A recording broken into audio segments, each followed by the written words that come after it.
This is our 10 button keypad, our 7 here, and then we've got our 2 button keypad, all identical on the back, where you set the house and room name.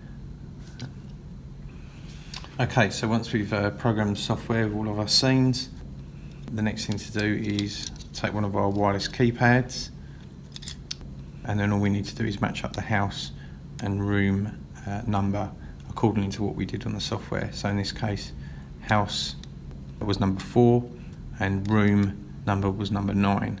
So we just simply set on the dip switch as that, and then we've got full control